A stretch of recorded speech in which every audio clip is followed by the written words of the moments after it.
The minute-by-minute unfolding of 9/11. September 11th, 8 a.m. Two planes take off from Boston. Flight 11 with 5 terrorists, 76 passengers and 11 crew on board, and United Airlines Flight 175 with 51 passengers, 9 crew and 5 terrorists on board. At 8:14 a.m., the 5 terrorists from Flight 11 got up and headed for the cockpit. 2 stewardesses and a man, Daniel Lewin, were stabbed to death. Mohammed Atta, presented as the coordinator of the hijackings, takes control of the plane. At 8:20 a.m., the flight attendant Betty Ann Ong informs American Airlines of what is happening, and the first alert is given. The plane has been hijacked. At 8:24 a.m., Mohammed Atta tries to make an announcement to the passengers, but hits the wrong button and sends the message to Boston. American 11, are you trying to call? Nobody move.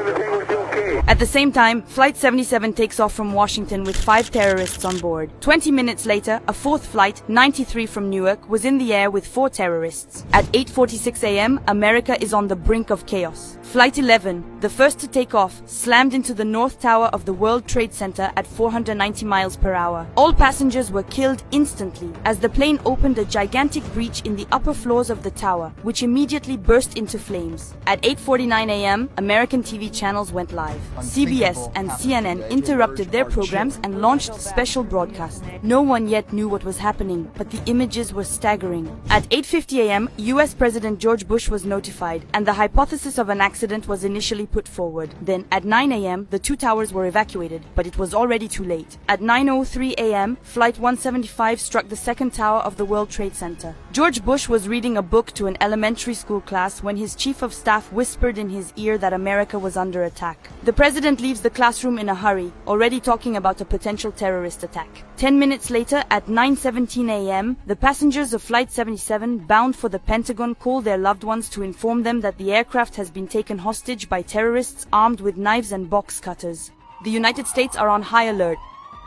250 FBI agents begin to investigate and make the connection to Al-Qaeda. 2 F-15 fighter jets arrive over New York and begin patrolling the area. Several city buildings are closed, including the Empire State Building, Rockefeller Center, and the Metropolitan Museum of Art. Same goes for the city's bridges and tunnels. New Yorkers were terrified and began to flee the city, mostly on foot. At 9:28 a.m., Flight 93 is hijacked. The terrorists killed a passenger and a stewardess, took possession of the cockpit and forced the other passengers to gather in the back. The terrorist who had just taken control of the plane changed direction and headed for Washington. At the same time, at 9:30 a.m., George Bush appeared on TV to deliver his first address to the American people.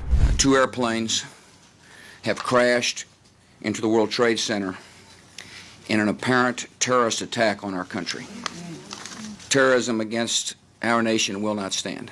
At 9:35 a.m., air traffic controllers noticed that Flight 77 has changed direction and is getting dangerously close to the Pentagon. Vice President Dick Cheney was taken to a secure bunker, and 2 minutes later, at 9:37 a.m., Flight 77 crashed into the Pentagon at 530 miles per hour. All 65 passengers were killed instantly, while 125 people lost their lives on the ground. At the same time, the National Air Traffic Control Agency ordered all aircraft in flight to land as soon as possible, while the White House and Capitol were evacuated.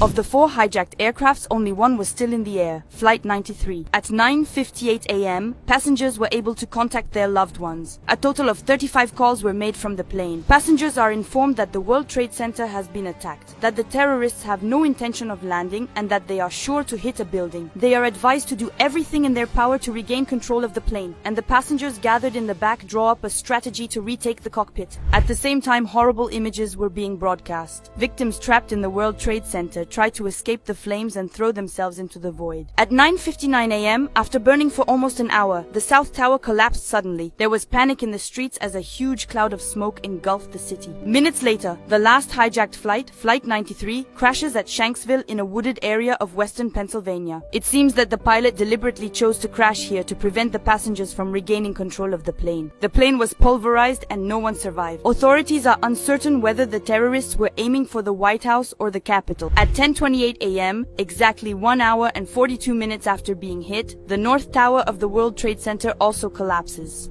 More than 1,600 people, employees trapped in the tower, and firefighters were killed, at which point the attacks and their direct consequences were formally over. In less than 2 hours, 4 planes crashed, destroying the World Trade Center and damaging the Pentagon. At 6:54 p.m., George W. Bush returned to the White House. While no one yet knew who was behind the tragedy, a senior U.S. official confirmed that Osama bin Laden's Al-Qaeda group was suspected of involvement in the attacks. At 8:30 p.m., President Bush addresses the nation. None of us will ever forget this day, yet we go forward to defend freedom and all that is good and just in our world. At 11, the death toll from the attacks is announced. A total of 2,977 people lost their lives. 2,753 in New York, 184 at the Pentagon, and 40 in Pennsylvania. 310 of them were of foreign nationality, including 67 Britons, 41 Indians, 28 South Koreans, 24 Canadians, 24 Japanese, 4 French, and 1 Belgian. The youngest victim was 2 years old and the oldest 85. More than 6,000 people were also injured, according to the official toll, but various sources put the number at over 20,000. September 11, 2001 marked a turning point in our world. It was the deadliest terrorist attack in modern history.